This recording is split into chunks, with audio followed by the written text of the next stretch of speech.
Muito obrigado, senhor presidente. Eu não tenho pretensão de tolir a fala de ninguém. Acho que cada um pode falar o que quiser aqui e tem que responder por isso, como o vereador Sandro Fantinel responde até hoje na Justiça Federal. A gente tem liberdade para falar o que quiser. Eu sou um dos maiores defensores que possamos falar o que nós gostaríamos. Agora, nós temos que ter responsabilidade. Defender o combate à ignorância é o mínimo que eu posso fazer. Eu sou defensor da ciência. Estudo a formação do córtex frontal, estudo que quem vai ter que quebrar carvão com 13, 14 anos é filho de pobre, não filho de rico.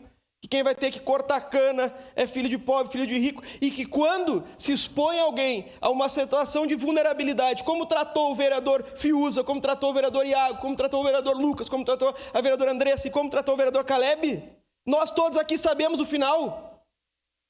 Todos sabemos o final. Os de esquerda e os de direita. Onde a vulnerabilidade social leva uma pessoa, onde o trabalho infantil leva uma pessoa, onde o abandono paterno leva uma pessoa, para o mesmo lugar. Todos para o mesmo lugar.